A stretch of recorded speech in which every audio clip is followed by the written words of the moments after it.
Hey everyone, we're getting to that time of year again here at GameSpot where we go back over the entire year for Game of the Year deliberations and we look back at Microsoft, Sony, Nintendo, PC, and VR. This is our Microsoft panel looking back at Microsoft's year in review. I'm Mike Mahardy here with Peter Brown, Justin Haywald. Howdy, howdy. We're going to talk about Microsoft, Xbox, Windows 10, all those kind of things today. I want to start off earlier in the year. Kind of throughout the year, they've been updating in general. I think it was October we finally got to a point where a lot of us were saying, oh, the UI and everything for the Xbox One is actually good. Pete, did you notice this throughout the year? Like between the creators update in March, the one I was mentioning, the fall update, do you think they finally settled on something that's pretty usable in general for their interface? I still have like nitpicks with it when I use it today, but it is a vastly improved version of the UI that they introduced a couple years ago, and have been, yeah, like even before this year they were incrementally updating it.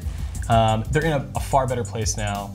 I don't know that they're necessarily going to make any more sweeping changes, but I'm happier to see the Xbox One where it is. I do want to get to some of the games and whatnot, the cancellations, delays, and what exclusives they did have. But first, Justin, did you have any experience this year with like backwards compatibility? I mean, that is the big success story for Microsoft this year. Is that they've been introduced, and this was the I think when we were at E3, like them saying that not only do you not need to go to a different service, if you have Xbox 360 games, and now if you have Xbox One games, that those will just work on your system. And like as a longtime gamer, as someone who has a lot of these games in his library, like that is kind of exciting. And especially that draws the line against them and PlayStation, where PlayStation still doesn't allow you to play a lot of PS3 games, even if you have the digital versions of them. If you want to play these games that you have in your library, you have to go to PlayStation Now. You have to go to a different service and you have to pay for it.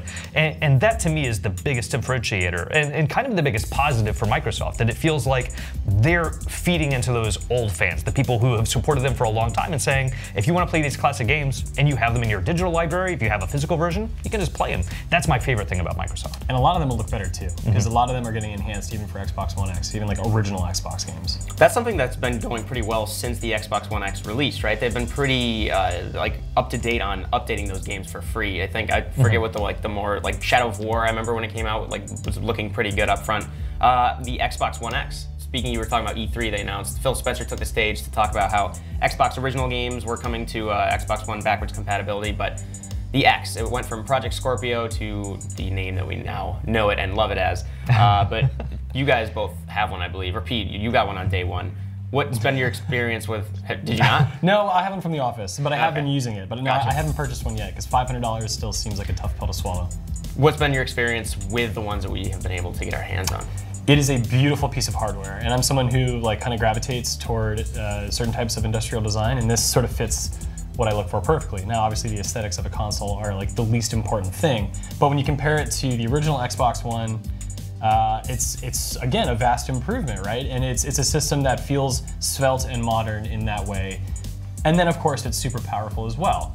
And that seems to be pretty, that has made me more interested in keeping up with the Microsoft ecosystem outside of work, on my own personal time. Like, I'm actually more interested in that now because I can see a clear difference between the Scorpio and PlayStation. In terms of power, the games are still a bit of a rocky subject. Yeah, that's the thing that they haven't really made clear, is that it is clearly a more powerful machine, that it is more capable than any other console, but what it does on an individual game basis can still be really unclear, even if you own those games. Like, I don't think they've done a good job of selling that outside of they'll look better to some degree, but even that, is it upscaling? Is it full 4K? Is it HDR? Like, all of those kinds of terms I think both get confusing from a consumer standpoint, and it's also just hard to know, like, what is it that's individually better about these games if I play them on Xbox One X. And it's impossible to talk about like Microsoft in general this year without talking about the kind of concerning lack of games, right? In January, right away, Scalebound got canceled from Platinum, and that was one of the ones I showed off last year at E3, and that was kind of the ones, I don't know, that we didn't see a ton of it. It's been around since the inception of the Xbox One. Right, yeah, and now like Crackdown got pushed out of this year as well. We saw that at E3 and the showing wasn't too impressive, and then I think it was right after E3 in July or something they said, we're actually going to push this out of the year. Sea of Thieves, we don't know when it's going to release yet. It's still just 2018. Pete, is this lack of games still just an ongoing concern for Microsoft? Do they need to right the ship? Because we don't even know when Halo 6 is going to come out. If it's going to come out, we don't know when Gears of War 5 is going to be a thing. See, the bigger issue to me is that the only exclusives we can count on looking forward to, at least, you know, quote unquote count, are sequels to series that we've seen for years, series that I'm personally very tired of. I've never been a huge fan of Halo. Halo 3, love that game. but I've kind of fallen off after that. So I don't actually necessarily worry about when Halo is coming. There's plenty of Gears of War games that I haven't played yet. I'm not worried about when the new one's coming. What I'm worried about are the surprising exclusives. Like Sea of Thieves is one of those. It's also been a game that hasn't really showcased why I should be really excited for. I mean, system seller is always a weird phrase, but I don't see that yet. I never thought Scalebound was going to be a huge mainstream success, but that was a game that I was like, okay, this is exclusive to Xbox. I really want to play it badly to the point that I will invest in a console. And then from there, invest, in other games as well. But yeah, I don't see a reason, at least in terms of my taste right now, to look forward to exclusives that are expected or exclusives that have already been announced. The ones I'm most excited for are sequels as well, like the Ori and the Blind Forest sequel, Whispering Willows, I believe it's called. Or it's a good point. Yeah, that and then State of Decay 2, but again, those are still on the horizon, and who knows when they're actually going to. And they're probably going to come to PC as well. Yeah, exactly. Speaking of PC, what about the cross-platform play between Windows 10 and Xbox? Has that been a big selling point for you at all, Justin?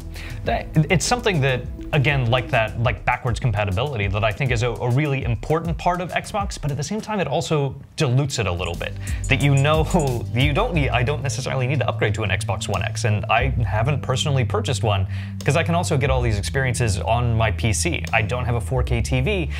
And so for me, like having that access on PC is great. Like I love that I'm able to tie into my Xbox One friends list and to be able to get that experience on PC.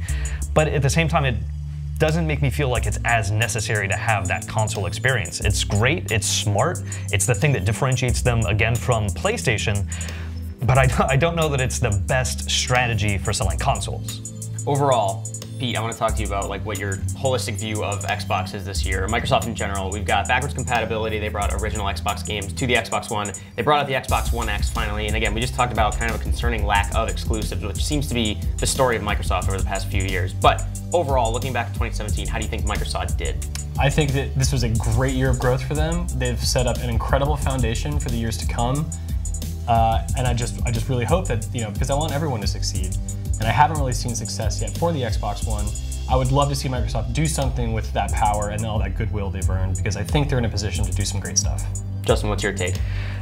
Yeah, the Xbox has a firm foundation, and it's really what they're going to do in 2018. Like they can still pull out a Nintendo level of surprise, and that's the thing. Like the Nintendo has gone from incredible weakness to incredible strength this year because they just kind of surprise you. They have a lot of stuff in the back pocket. They have stuff we know that's coming up, and then they have stuff that just releases on that day. And that's the kind of learning that Microsoft needs to take.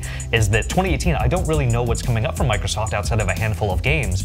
If they can just release something, if it's like March we announce and then release something in like April or May, like having that kind of quick turnaround, like that I think is what would really change the dynamic especially between PlayStation and Microsoft, releasing those big games without us even knowing that they're on the horizon. Yeah, and here's hoping we do have a nice 2018 plan for Microsoft. In general, 2017 for Microsoft, that was our panel looking back on it for the year. We were also talking about Sony, Nintendo, VR, and PC for GameSpot's Game of the Year, Year in Review videos here all week. So stay tuned. We'll see you then.